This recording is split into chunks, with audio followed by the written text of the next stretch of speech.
우리가 이렇게 비가 언제 왔는지 모르겠고 갑자기 이렇게 비가 쏟아지는 것처럼 우리 인생이 참 알 수가 없습니다. 그렇죠? 그런데 우리가 그렇게 인생을 살아가면서 많은 계획들을 하고 살아갑니다. 사소한 것부터는 뭐 몇 시에 일어나서 뭐 준비하고 언제까지 출근하고 뭐 여행 가서 아침에 조식 먹고 어디 나가서 어디 둘러보고 막 이런 거 여러 가지 계획들을 다 합니다. 또 인생의 계획도 몇 살 때까지는 뭘 해가지고 몇 살 때까지 얼마를 모아가지고 내가 뭘 이렇게 하겠다. 그런 생각하고 또 계획하고 실행은 해보는데 잘 되고 계십니까? 웃으시는 분들 머릿속에 딱 물음표가 그 말풍선이 딱 그려져요. 아이고 이 목사님아, 내가 그랬으면 지금 이 시간에 여기 앉아 있겠나. 약간 그런 눈빛이 딱 보이는 것 같아요. 아마 대부분이 참 인생 모릅니다. 그거 알면은 그거 그대로 됐으면 내가 지금 이러겠습니까? 라는 그런 생각을 많이 하실 것 같아요. 인생이 뜻대로 잘 풀릴 때가 있고 잘 풀리지 않을 때가 있습니다. 그런 상황들을 보면은 원인이 뭐냐 살펴보면은 뭐 물론 더 세부적으로 나눌 수는 있겠지만 크게 두 가지로 볼 수 있습니다. 하나는 그 잘 안 풀리는 원인이 나에게 있는 거예요. 내가 잘못된 계획을 했고 잘못된 판단으로 실행을 했던 거예요. 또 하나는 나의 잘못과는 상관이 없는 경우고요.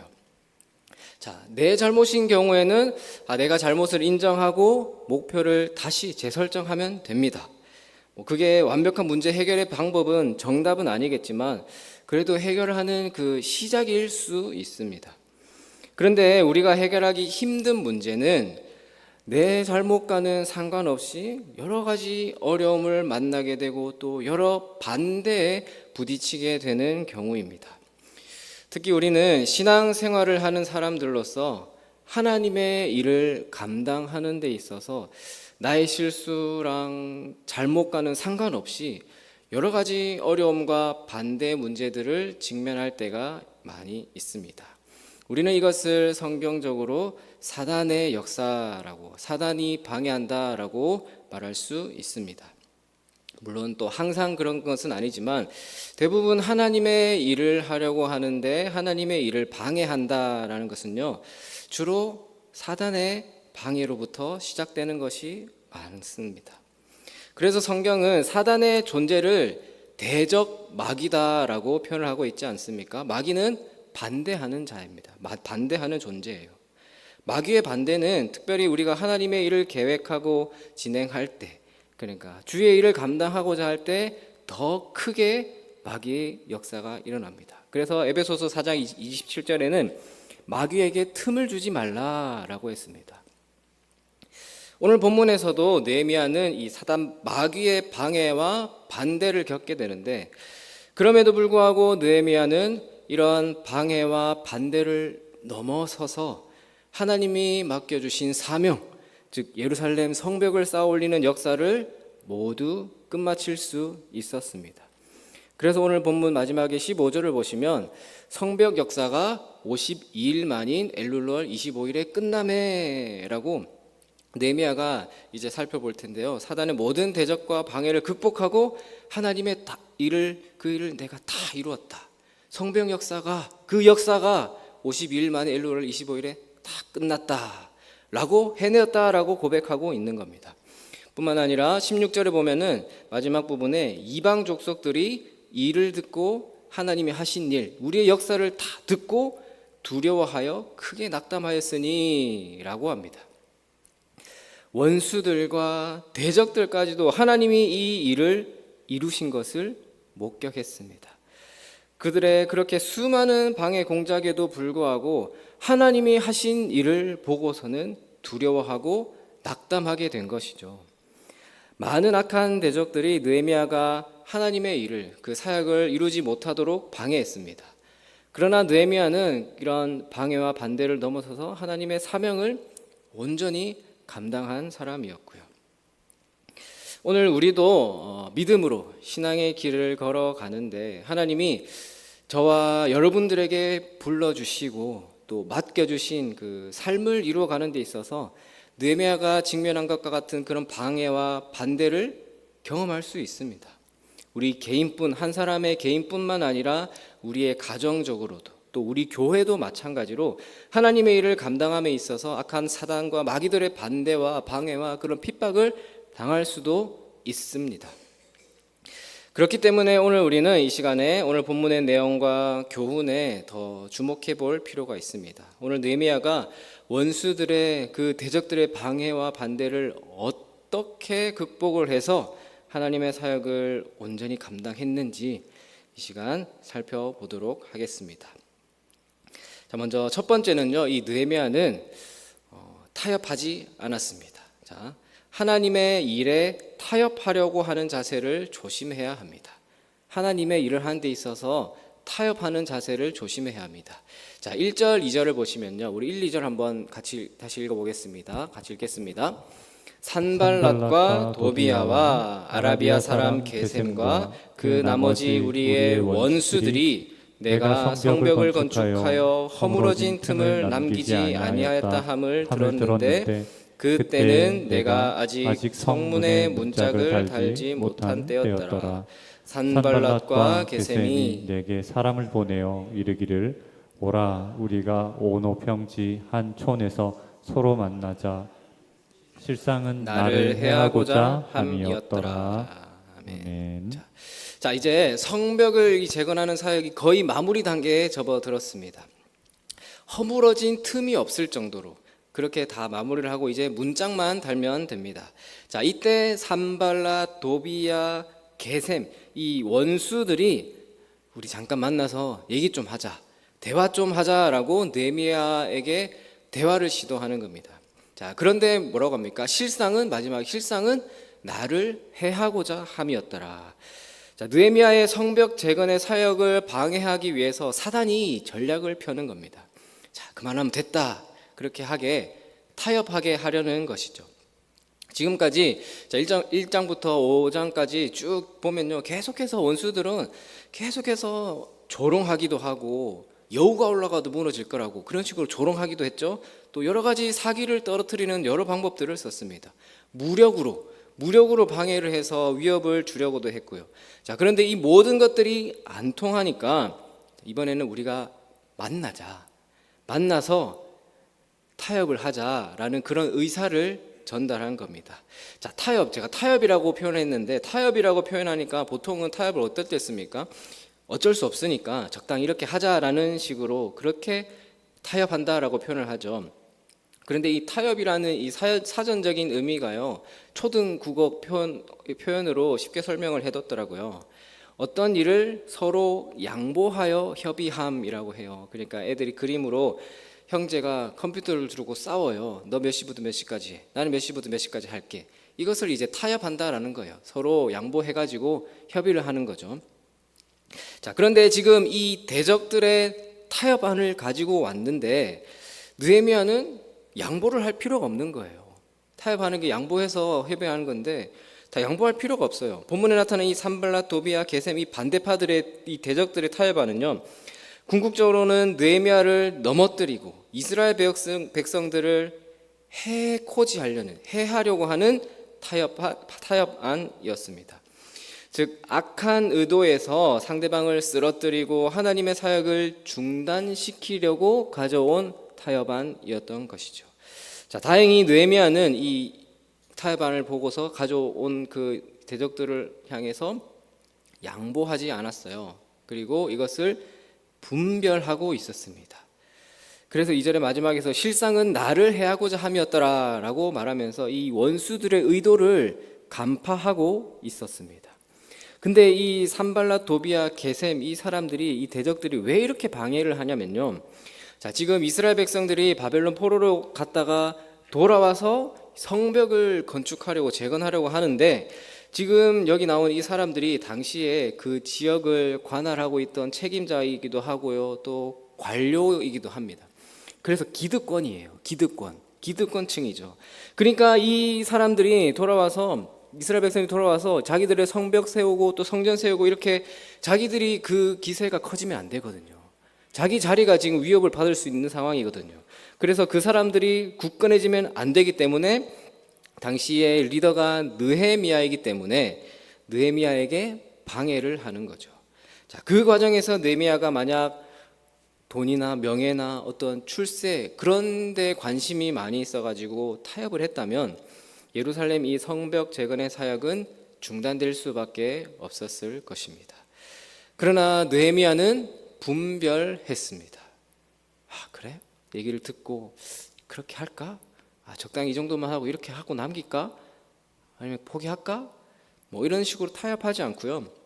하나님께서 원하시는 게 무엇인지 그 들을 생각 양보를 하지 않았어요. 들을 생각조차 하진 않고 하나님이 원하시는 것이 무엇인지 분명하게 알고 있었던 겁니다. 분별하고 깨달았기 때문에 하나님의 일을 끝까지 완수했던 것입니다. 그래서 오늘 우리도 하나님의 일을 하는 데 있어서 분명히 사단의 방해, 달콤한 협상안을 들고 타협하기를 원할 겁니다. 그렇기 때문에 그럴 때마다 무엇이 하나님의 뜻인지 분명한 분별력을 가져야 합니다. 그리고 타협하거나 흔들리지 않는 여러분들이 되시기를 바랍니다. 자, 두 번째는 세상의 소문에 귀 기울이면 안 됩니다. 세상의 소문에 귀 기울일 필요가 없습니다. 원수와 대적들의 이 두 번째 방해 전략은 뭐냐면요, 중상모략, 즉 음해하는 전략이었습니다. 대화를 시도해서 타협을 하려고 했지만 분별력 있는 느헤미야는요, 이거를 꿰뚫어보고 간파하고서 거절했습니다. 대적들이 타협해서 뭔가 꼬셔보려고 하는데 안 되니까 이번에는 느헤미야가 거짓 소문을 퍼뜨린다고 음해를 하는 겁니다. 6절을 보시면은 편지를 써가지고 그 글에 이르기를 이방 중에도 소문이 있고 가스무가 앞에 나온 게셈입니다. 게셈도 말하기를 너와 유다 사람들이 모반하려 하여 성벽을 건축한다 하나니 내가 그 말과 같이 왕이 되려 하는도다. 자, 느헤미야가 바사 왕에게 반역을 하려고 성벽을 지금 건축하고 있고 그 반역을 해서 자기가 왕이 되려고 한다라는 겁니다. 자기가 왕이 되려고. 그렇게 한다고 지금 음해하는 거죠. 우리나라 속담에 아니 땐 굴뚝에 연기 날까라는 말이 있죠. 그러나 사단은요, 아니 땐 굴뚝에도 연기가 나게 합니다. 왜냐하면 사단의 전략 중 하나가 거짓말이기 때문이죠.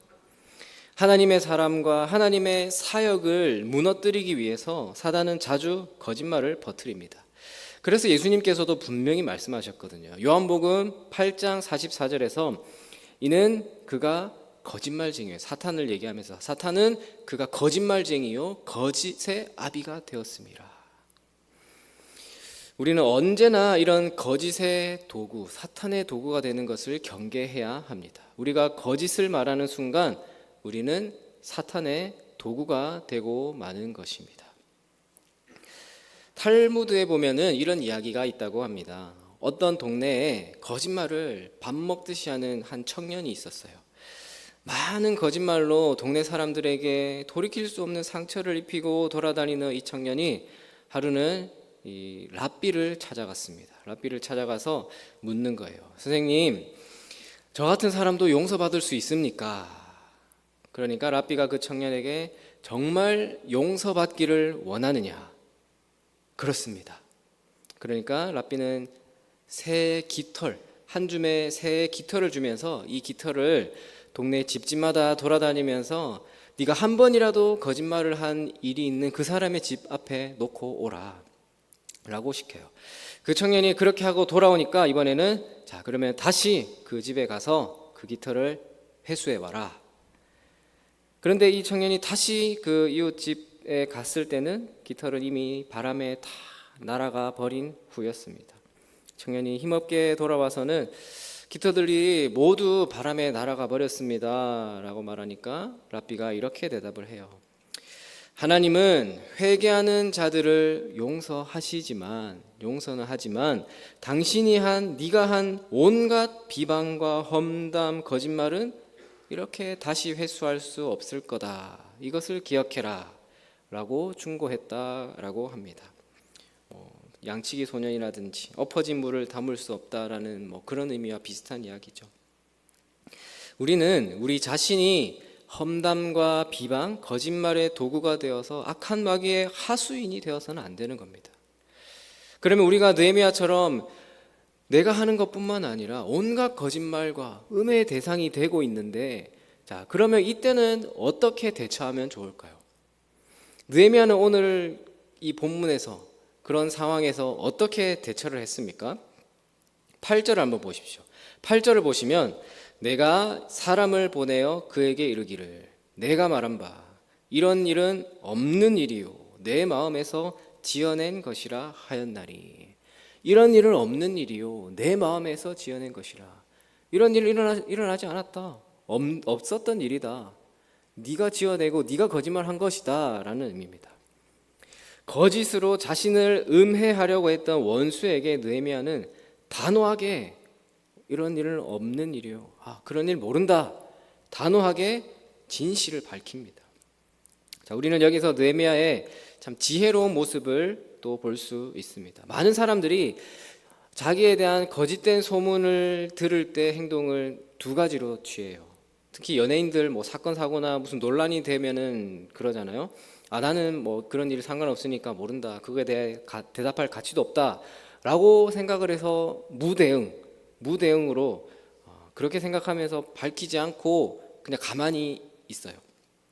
그러다가 점점 소문이 더 커지고 문제가 생기면 그때 사실을 밝히기도 하지만 이미 더 왜곡이 되어서 꼬일 대로 꼬여버리고 또 대중들의 관심은 식어버리고 그런 모습을 많이 보게 되더라고요.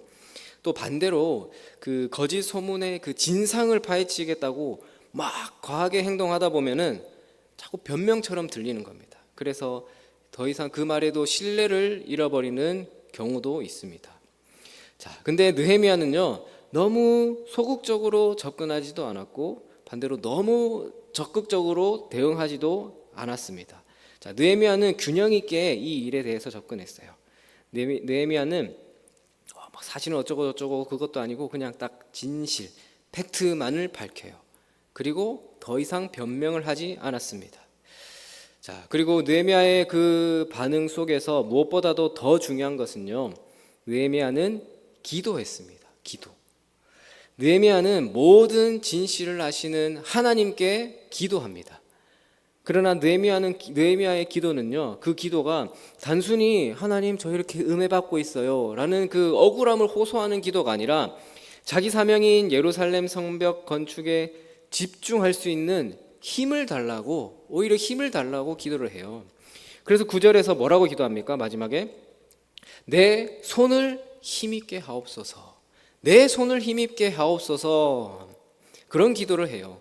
느헤미야가 기도한 것은요, 자기의 자존심 지켜달라고, 하나님 저 이런 상황에 처해 있어요, 저 이런 어려움에 처해 있어요 라고 그거 해명해 주세요 라는 게 아니라요, 자기 자존심보다도 더 중요한 일, 하나님이 자기에게 맡겨주신 그 사명을 잘 감당할 수 있도록 해달라고, 내 손을 힘있게 강하게 해달라고 기도한 것이죠.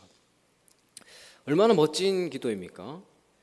우리도 살다 보면 억울한 일 당하기도 하고 거짓 음해를 받을 수도 있습니다. 그럴 때 우리 진실을 밝혀야죠. 그런 적 없는 건 확실히 해야죠.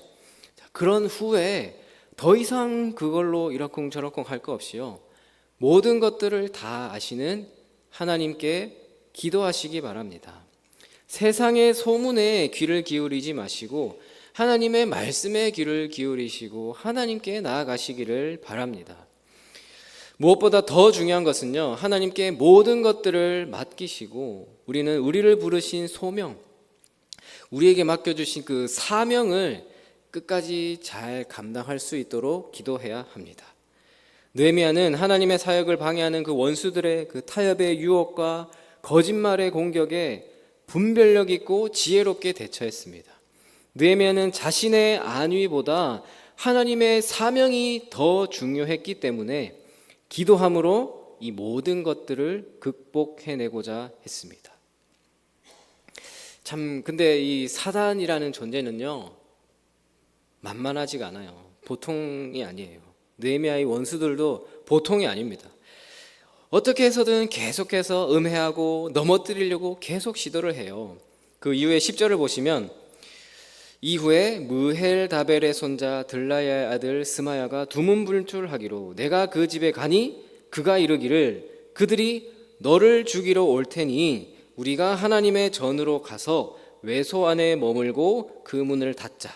저들이 반드시 밤에 와서 너를 죽이리라 라고 와서 느헤미야에게 말을 해요. 자, 무슨 말이냐면은 지금 원수들은 스마야라는 이 거짓 선지자, 이 선지자인데 거짓 선지자를 매수해서 거짓 예언을 하게 시킨 겁니다. 너를 죽이려고 하는 사람들이 있어. 나 지금 선지자니까 선지자가 와서 얘기하는 거예요. 너를 죽이려고 하는 사람들이 있어. 그러니까 외소, 성소에 가서 도피해라. 숨어 있으라. 자, 그렇게 느헤미야에게 전하는 거죠. 자, 만약에 느헤미야가 이 말을 듣고 성전으로 그 성소로 도피를 해서 숨었다면 어떤 일이 생겼을까요? 예루살렘 성벽 재건의 역사는 중단될 것입니다. 그리고 느헤미야는 사역의 현장에서 도피했던 아마 비겁한 지도자로 남게 되겠죠. 어떻게 해서든 하나님이 맡겨주신 사역의 현장에서 벗어나게 떠나게 함으로 더 이상 하나님의 일이 진척이 되지 못하게 진행이 되지 못하게 만드는 것, 이것 역시 사단의 전략이었습니다. 자, 그때도 느헤미야는 어떻게 대응했습니까? 11절에 보면요, 자, 유다 총독인 11절 말씀이 무슨 내용이냐면요, 유다 총독인 내가 숨으면 어떻게 하냐, 나는 들어가지 않겠다라는 의미의 말씀이에요. 유다를 지금 내가 유다의 이 사명을 가지고 내가 이 일을 하고 있는데 내가 피하다니 나는 들어가지 않겠다. 나는 숨지 않을 거다라고 해요. 또 12절에는요. 그렇게 대답하고 보니까 이 스마야라는 사람이 선지자긴 한데 이 그 사람들에게 대적들에게 뇌물을 받고 사주받아서 그랬던 거구나라는 것도 깨닫게 되고요. 자, 이런 과정들을 거쳐서 15절에서 우리 아까 처음에 읽었죠. 50일 만에 마무리를 하게 됩니다. 그리고 16절에서 그 소식을 들은 이방 족속들까지도 두려워하여 크게 낙담하고요. 자, 그렇게 낙담하는 이유가, 두려워하고 낙담하는 이유가 뭐예요? 그렇게 방해를 했는데, 무엇보다도 하나님을 두려워하게 되는 거예요. 그렇게 방해를 해도 안 넘어가게 되는 거 보니까, 하나님이 그런 존재구나 라고 두려워하게 됩니다. 그래서 그 이후에 보면요, 그들이 우리 하나님께서 이 역사를 이루신 것을 알미니라 라고 고백해요. 우리 하나님께서 이 역사를 이루신 것을 알미니라. 우리 하나님께서 이 역사를 이루셨다라는 것을 다 알게 되었다라는 겁니다. 사랑하는 성도 여러분, 지금도 사단은요, 하나님의 백성들에게 그 사명의 자리를 떠나도록 온갖 노력을 다 하고 있습니다. 직분자의 자리, 봉사의 자리, 섬기는 자리에서 떠나고 싶은, 내려놓고 싶은 유혹을 받으신 일이 있으시죠? 그래, 할 만큼 했으니까 좀 쉬자. 그래, 좀 힘드니까 오늘은 쉬자. 내려놓자. 다음에 이런 거. 자, 그렇다면요, 그것이 우리를 향한 사단의 방해 공작의 하나일 수도 있다라는, 방해 공작일 수도 있다라는 겁니다. 그게 사단의 방해 공작이다라고 감히 말씀드릴 수는 없겠지만 그것도 어쩌면 사단의 방해 공작일 수 있다라는 것이죠. 저와 여러분에게 지금 어떠한 사단과 원수들의 방해와 반대가 있으십니까? 그러면요, 느헤미야의 모습에서 이 방해에 맞서서 극복할 수 있는 지혜를 배우시기를 바랍니다. 느헤미야는요, 기도로 깨어 있었고요, 영적인 분별력이 있었습니다. 그래서 적당한 타협안을 갖고서 물러서지 않았습니다. 그리고 거짓 소문에 귀 기울여서 현혹되지 않고 진실하게 하나님만 보고 나아갔습니다. 마찬가지로 우리에게도 사단의 방해가 있다면, 앞으로 다가온다면 깨어 기도함으로 방해에 맞서서 극복하시는 여러분들이 다 되시기를 바랍니다. C.S. 루이스라는 작가가 쓴 스크루테이프의 편지라는 책이 있어요. 자, 스크루테이프라는 사탄이 있거든요. 이 마귀가 있는데 마귀가 그 마귀 세계의 고참이에요. 이 고참의 선배로서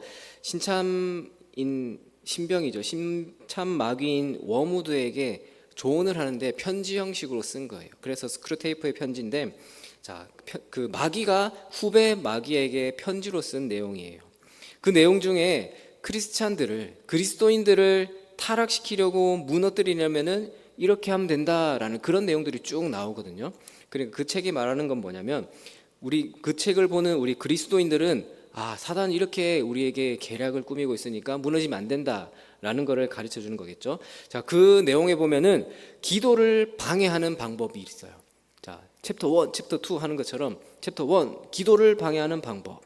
자, 그게 뭐냐면 설명을 하는데, 사람들이 기도를 시작하거든 어떤 방법이든지 어떤 대가를 치르더라도 기도를 방해하라. 사람들의 간절한 기도는 우리에게 치명적이기 때문이다 라고 가르쳐요. 그만큼 사단은요, 우리가 기도하지 못하게 방해하고 있고요, 또 계속해서 방해할 거고요, 그럼에도 불구하고 우리는 기도해야 한다라는 것입니다. 사랑하는 성도 여러분, 하나님이 진정 원하시는 것이 무엇인지 사단의 유혹에 타협하지 않고 분별력 있고 지혜롭게 행동하고 또한 기도할 수 있기를 바랍니다. 이것을 우리가 영적 전쟁이라고 표현하잖아요. 영적 전쟁에서 깨어서 기도로 믿음으로 승리할 수 있기를 바랍니다. 악한 마귀와 세상의 방해와 반대가 있더라도 느헤미야처럼 하나님을 전적으로 의지하고 신뢰함으로 하나님이 우리에게 맡겨주신 그 사명의 자리를 지키고 그 일을 끝까지 잘 감당하시는 여러분들이 다 되시기를 주님의 이름으로 축원합니다. 기도하겠습니다.